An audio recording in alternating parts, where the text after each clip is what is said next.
Talk about the coaches, trainers, and the strength and conditioning people who helped you along the way.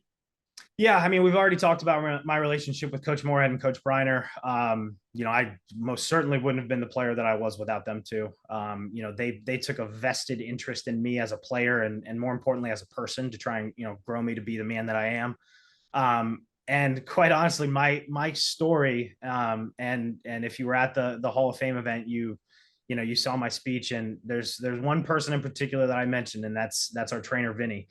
Without him, my career would have been nothing because he spent so many hours through two ACL tears with me, trying to get me back on the field, trying to get me in his best game shape as possible. I can't even tell you the amount of rolls of tape that man used on me to just make sure that I could get out onto the field. So without him, my career at Fordham would have not happened. It would not have happened in the way that it did, at least. So I am eternally grateful to this day for having Vinny by my side and having him there in the training room with me every single day. And then obviously the coaches that we had were incredible and really groomed me to be the player that I was, but more importantly, the person that I am today. Let's really get into 2013. You started 13 games. You missed the Lafayette game with an injury. What happened there? Yeah, so that was I believe the game before I came out in like the third quarter, I think. I made a cut and I kind of tweaked something in my knee. Didn't know quite what it was. We ended up going to get an MRI, and it was basically a meniscus issue that happened. So out of caution, because of where we were in the standings, because of where we were kind of in the playoff hunt, out of caution, they didn't let me play. Coach Moore, will tell you to this day that we had some fighting words about that decision. I was not happy because we were undefeated at the time. We were ranked. Our goal was that perfect season to get that first round bye. And obviously we went into Lafayette and ended up losing that game, first loss in the year. So that was a tough one for me, just again, as a competitor, right? Knowing that I could have contributed. It was probably for the best to keep me out for the playoff run, but as a competitor, I wanted to be in there. I felt like I could do it.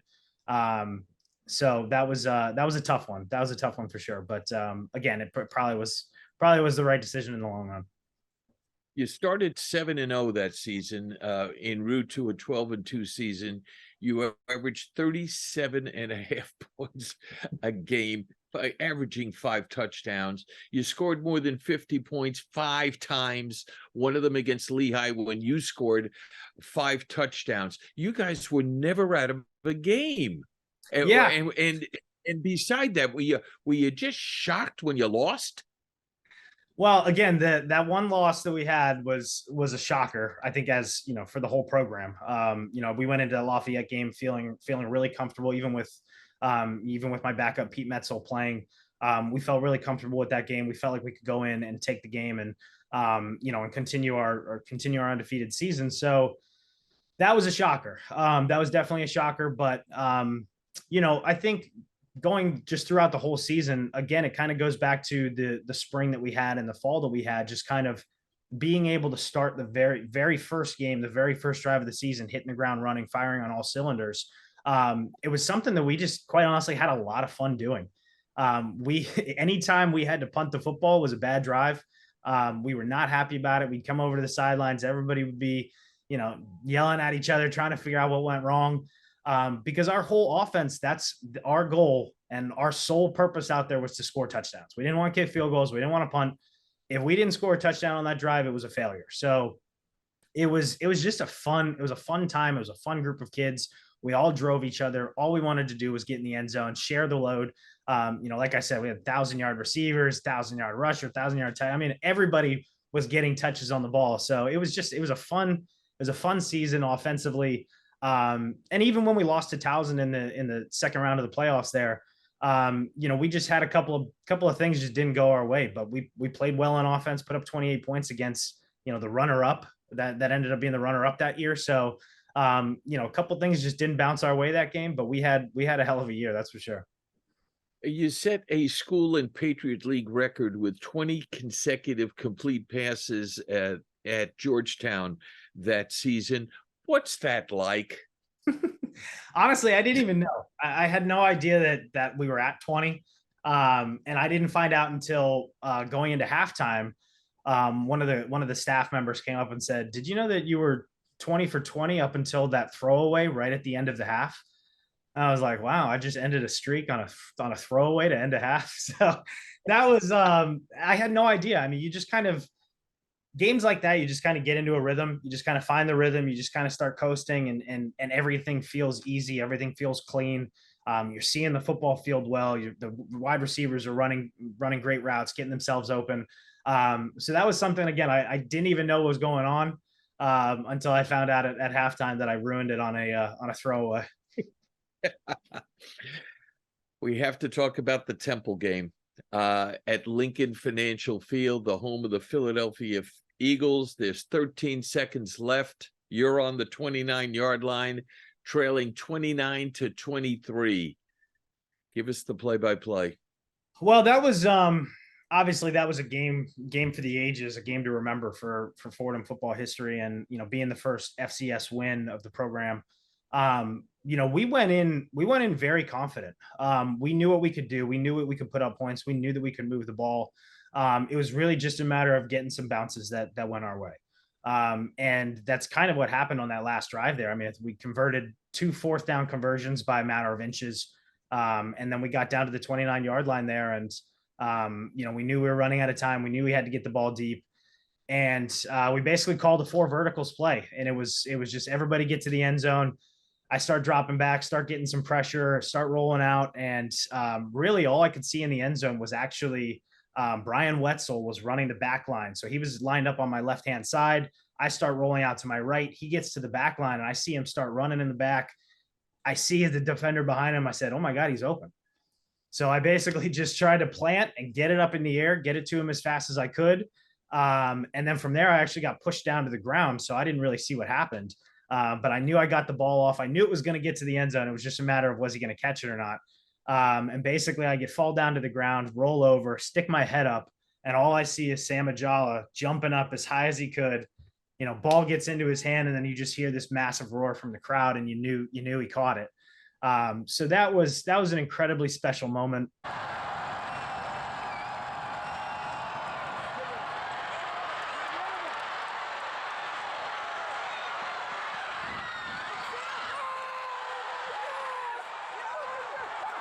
And Ajala had been pushed out of bounds, right? And then he came back onto the field. Yeah, he was pushed out of bounds, which is probably one of the reasons I didn't see him, because as I was rolling out, I believe that's when he was pushed out of bounds. So all I see is Brian Wetzel running that back end line. And Sam just kind of weasels his way back into the field of play, which was obviously legal because he was pushed out. So, when I stuck my head up from the ground and I saw him jump up and have the ball in his hand, really the next thing I remember is just the noise. The Fordham faithful, the amount of fans that we had at that game was truly incredible. And the noise that we heard, that roar from the crowd when he came down with that football, that was a moment that I'll certainly never forget. And I would hope that the Fordham faithful never forget as well. All these years later, I'm killing myself that I missed that game. You missed a good one for sure. And that play was really just the way you drew it up, right? It was not, and most Hail Marys aren't. Usually you got it. I mean, like I said, when we went into that game, we knew that some bounce had to go our way. If we were going to walk out of there with a win, something had to go our way. And pretty much everything went our way. Second half, our defense kind of struggled, but everything kind of went our way towards the end of the game there. But the fact that you didn't see it and what you've described, Mike, is almost exactly like Joe Montana to Dwight Clark. Yeah. I mean, that's Two Tall Jones is in his face, and Joe is like moving backwards when he throws the ball. Doesn't see Dwight Clark jump up. Yeah. I mean, it's the exact same situation. If I had to guess, if you asked Joe Montana on that one, he probably would just say, I saw somebody else, I threw it up and hoped somebody would catch it. And that's basically what I did, because I was looking for Brian Wetzel streaking on the back. That's who I threw it to. That's who when I planted that football and I went up to wind and throw it, he was my target. But those Hail Mary situations, you just kind of have to have some luck. And Sam was in the right place at the right time, and he made an absolutely incredible catch. And you heard the crowd You threw for 35 touchdowns while completing 73.5% of your passes. And if that wasn't enough, you ran for 513 yards and 9 more touchdowns. Hey, Mike, who completes 73.5% of their passes? This is Pop Warner stuff, ain't it? Yeah, again, it kind of goes back to it's not just me, and it's the wide receivers, it's the offensive line giving me time. But really, I think what it kind of came down to was, we had such a balanced offense that year. With Carlton Kuntz at running back, me being able to run the football, we were so balanced on offense that it allowed the play action game to really thrive. Which is where you saw a lot of those, I had a ton of wide open receivers. We run a little play action, you got a guy wide open because the linebackers are sucking down, DBs are sucking down. So I think that's kind of where it kind of got easy for me. We just got into a rhythm offensively. I had the playbook down. The wide receivers, I knew for a fact the wide receivers were always going to be in the position that they needed to be in. I don't want to say football is easy, but we kind of made it look easy that junior year. The no huddle offense befuddled, did it not?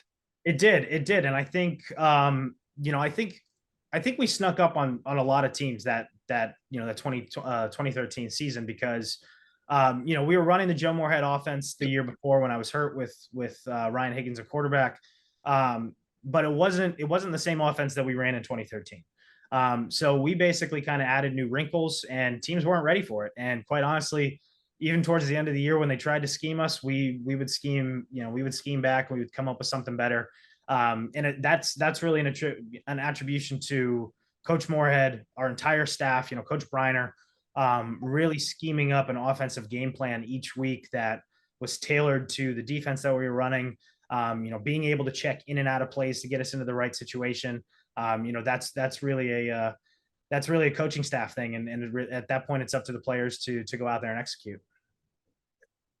More numbers, 353 completions, 4,380 yards, second all time to Tim DeMora at 35 touchdowns, both single season records. Sam Ajala, your receiver, had 1,646 yards and 14 touchdowns. Together, you combined to make Fordham the first team in NCAA history to have a 4,000-yard passer. You, 3 1,000-yard receivers, and 1 1,000-yard rusher, and those footballs, yours and Ajala's, rest in the Lombardi Center. What is that like when you see those footballs? Yeah, it's a surreal experience, and I hadn't been back to Fordham since I graduated until the Hall of Fame ceremony. So going back and seeing all those different things, seeing the footballs that we had, it's a surreal feeling because that you left a lasting impression on a program. And ever since we've left, obviously that impression has stuck, and Fordham has had a tremendous amount of success with the football program since we left. And I think that's something that I'm most proud of is, we took a program that went from 0 wins to a program that is competing for Patriot League titles every single year, competing for playoff appearances every single year, competing with FCS teams every single year. I mean, since we beat Temple, what's there been 2 or 3 FCS wins since then? So that's something that I'm really, really proud of. And I think everybody that we played with would say the same thing is we left an impression of winning on that program. And that impression is stuck to this day. And the win against Temple was the first in 5 tries against an FCS. As you said, you established this road of success. So as you mentioned, you made it to the second round of the playoffs, and you play and lose to Townsend. How ironic is that the Nissan was scheduled to go to Townsend? It was ironic for sure. And the Townsend coach and I had a little word at the end of the game. Obviously all good things. Things ended up working out for him. Things ended up working out with me. So, but yeah, that was definitely an ironic feeling knowing that was my scheduled stop and I actually never ended up going. So, that was a pretty ironic little situation we had there. You had plenty of help. There were 17 players named All Patriot League. And in 2014, you were the unanimous pick. Fordham was the unanimous pick to win the Patriot League and was ranked in both national polls. You said that many of the outside people never really respected Fordham, that Fordham came out of nowhere, but you guys knew. Yeah, and quite honestly, nobody really had a reason to respect Fordham going in. You have a 0-win season. There's not a whole lot of respect to be had there. So we knew that as a group, we had to turn that around, and it was up to us. If we were going to get respect on our name, we had to go out there and perform. And that's exactly what we did. And I think that 2013 season, we snuck up on a lot of people. Obviously, snuck up on Temple, snuck up on Villanova, snuck up on Lehigh. Um, and we made a name for ourselves. And going into my senior year there in 2014, we went from the hunters to being the hunted, and that was a mind shift that we had to kind of do, where we weren't going to be the ones that were hunting teams anymore. Everybody was coming after us, and quite honestly, it was a cool feeling because we went out there knowing that we were the better team. Every time we stepped on the field, we knew that we were the better team. If we were going to lose, it was going to be on us, and that was something that was just simply not going to happen. And we played that way, and we played that way every single game. Went out there, and we knew that if people wanted to hunt us, they wanted to come in and upset us. Well, we were going to give it back to you, and we were going to beat you by 30 or 40. And that was the mindset that we had that 2014 season. You weren't just hunted, you were scouted. 19 teams from the NFL scouted players from Fordham. They stopped by, not the Jets and Giants, but we don't know why that is. But if you don't get hurt, you in the NFL? I don't know if I'd still be in it, but I would have been given an opportunity. I talked to a bunch of scouts going into that senior year. Really, it was just a matter of have another year like you had your junior year, and you're not going to get drafted coming from Fordham, but we'll sign you, practice squad, give you a chance in camp, and see what you can do. So that was kind of the mindset going in, was not really think about the NFL, but really just have another great season. Go out your senior year with another great season. And then obviously that very first game of the year, I ended up tearing my ACL again, which nobody really knew about in the season because we wanted to keep that tight-lipped. We didn't want our competition to know that the Fordham quarterback was playing on a torn ACL. So once the NFL scouts found out about it at the end of the year, that was kind of the end of that. You don't want to take a chance on a small school quarterback with 2 ACL tears to come in and do something. So that was kind of the end of that. But it's okay. Injuries are part of the game. It happens. It's not something that I've been sitting thinking about for years and years. So it just kind of is what it is. To this day, now as a new dad, what is your most cherished memory from the field of play? Honestly, I think it's just really all the time I spent with my team. Football is a different game when it comes to team camaraderie. Those game days are just different. You get one game a week, practice, you're blood, sweat, and tears with each other from basically all year long. I mean, it's a 365-day game. You're always practicing, you're always learning, you're always in the meeting rooms, in the weight room. You're always with your teammates. And I think that's something that is different from other sports. Having played baseball growing up, I can tell you it's different from baseball. It's different from really anything that I've ever experienced. Is going out there and competing once a week with your guys after all the work that you put in throughout the week and all the work you put in throughout the summer, spring, all of that. Going out there competing with your teammates on the field on a Saturday, or it's a feeling that you'll really just never forget as a college football player. So, and this is really an unfair question, but I got to ask it. Biggest win? Quite honestly, I would say that Villanova win. The Villanova win in 2013. You had a ranked team come into Fordham. Nobody gave us a chance. I think it was week 3 of the season. We had just kind of come off of 2 major wins against kind of, I don't want to call them inferior opponents, but nobody was really giving us credit for those wins. So Villanova comes into our stadium, ranked team. I think they were ranked in the top 10 at the time. And we beat them 27-24. And that was the moment I think that everybody said, wow, this Fordham team's real. And I think that was a moment that internally we kind of looked at ourselves and said, okay, we're as good as we think we are. It's not, we looked ourselves in the mirror and you just, maybe we lose to Villanova. Well, we're still kind of good. No, we're good. And that was the moment that we realized we were good, and that we realized that we had a special group of guys, and we had a chance to have a special season. Biggest disappointment? Quite honestly, I think it's that last game of my career against New Hampshire. I think we I think we were a better team than them. I think we quite honestly got unfairly positioned by the NCAA committee by, losing one game at Army at the very last week of the season. I think that was kind of an unfair draw that we got. But we just kind of went into that New Hampshire game. We just kind of laid an egg, which was really disappointed to kind of have your career end that way. We just didn't play well. It was cold, rainy, and we just didn't have an edge that day. So that's a game that I think all of our seniors that year would just say, I wish I could have that one back. You were inducted into the Hall of Fame in 2021. How were you told?